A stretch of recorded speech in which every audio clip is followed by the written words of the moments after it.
Calendar में एक होता है सामान्य वर्ष और एक होता है लीप वर्ष। दोस्तों थोड़ा वीडियो स्पीड में चलेगी, आप चाहें तो इसको स्लो करके भी देख सकते हैं या फिर 2-3 बार देखेंगे तो आपको ज़रूर समझ में आ जाएगा। दोस्तों जो सामान्य वर्ष होता है, जैसे कि आपका जो 365 दिनों का एक वर्ष होता है, तो इसे हम कहते हैं सामान्य वर्ष। और जो 366 दिन का होता है वो होता है लीप वर्ष। और लीप वर्ष में आपको और एक चीज़ याद रखनी है कि लीप वर्ष में ही जो फरवरी होती है, यानी कि जो फरवरी का महीना होता है वो 29 का होता है। लीप वर्ष जब आता है तो फरवरी का महीना 29 होता है। प्रत्येक 3 वर्षों के बाद जो चौथा वर्ष लगता है वो आपका होता है लीप वर्ष। तो जैसे कि दोस्तों मैं यहाँ पे कुछ वर्ष लिख रहा हूँ, आप देखेंगे। जैसे कि आपका होता है 2006। आपको बताना लीप वर्ष कौन सा है और कौन सा साधारण वर्ष है। 2006, 2048,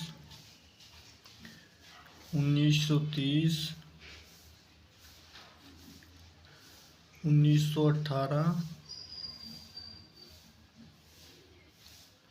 या फिर 1820 कर लेते हैं और 1918।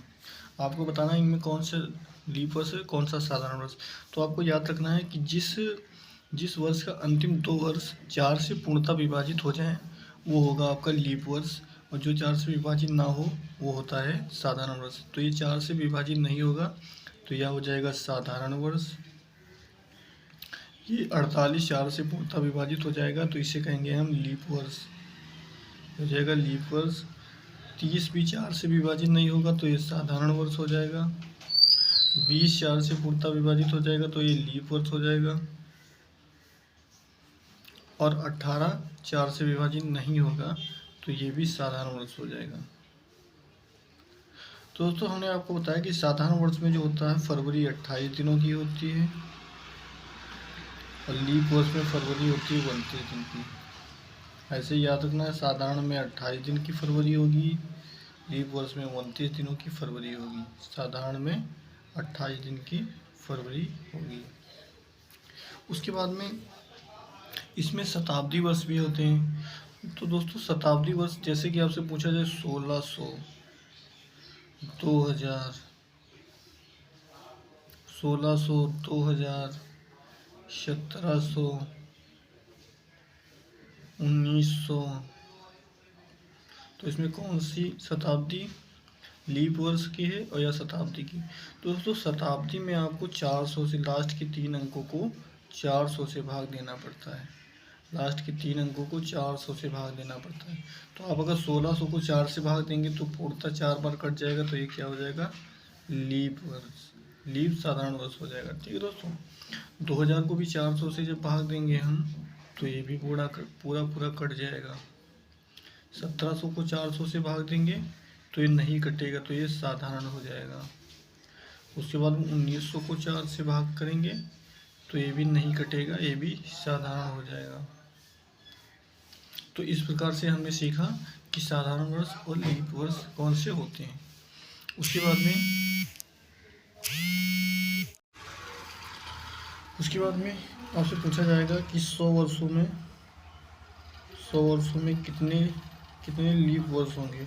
तो मैं शॉर्ट में लिखूंगा, आप समझ जाइएगा कि 100 वर्षों में पूछा है कितने लीप वर्ष होंगे। तो जब भी ऐसा पूछा जाए तो आपको क्या करना है, 100 को आपको 4 से भाग देना है। तो 4 दूनी 8 और 2 0, 4 पंजे 20।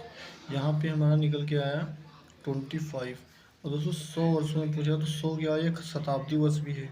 100 एक क्या है, शताब्दी वर्ष है, इसलिए इसमें से हम 1 को माइनस कर देंगे। जब 1 को माइनस कर देंगे तो 24 निकल के आएगा। और 24 वर्ष क्या हो जाएगा, 24 लीप वर्ष होंगे। इसमें 24 क्या हो जाएंगे, 100 वर्षों में 24 हो जाएंगे लीप वर्ष, आपको याद रखना है। और अगर पूछे कि 100 वर्षों में साधारण वर्ष कितने होंगे तो आपको 100 में से 24 माइनस कर देना है। यहाँ पे 76 साधारण वर्ष निकल के आएंगे। ठीक है दोस्तों, 76 साधारण वर्ष हो जाएंगे। इसी प्रकार से अगर पूछा जाए कि 400 वर्षों में लीप वर्ष व साधारण वर्ष, लीप वर्ष व साधारण वर्ष पूछा जाए तो कुछ नहीं करना है आपको। 400 को आपको सबसे पहले 4 से भाग कर देनी है। 400 को आपको 4 से भाग कर देनी है, तो यहाँ पे आप भाग करेंगे तो 4 एकम 4 और ये तो 0 निकल के आएंगे, यहाँ भी तो 0 बढ़ा देंगे तो 100 हो जाएगा। जब यहाँ पे दोस्तों 100 हो गया तो आपको पता है कि इसमें जो है साधारण शताब्दी वर्ष कितने, 400 में साधारण शताब्दी वर्ष कितने होते हैं तो आपको पता है। इसके ऊपर लिखेंगे 300, 200 और 100 वर्ष, क्योंकि ये तो एक शताब्दी वर्ष है, इसमें तो साधारण 0 होता है दोस्तों। जो इसके ऊपर होते हैं, जो मतलब 400 से पूर्णतः कटते नहीं, उनमें 1 को मान दिया जाता है। तो समी में अगर हम 1 को मान दे देंगे तो यहाँ पे टोटल 3 हो जाएंगे, ये 3 हो जाएंगे। तो हम 100 में से 3 को माइनस कर देंगे, यहाँ पे मेरा 97 आ जाएगा, 97 वर्ष।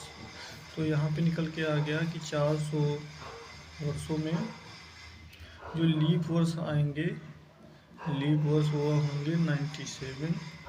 और साधारण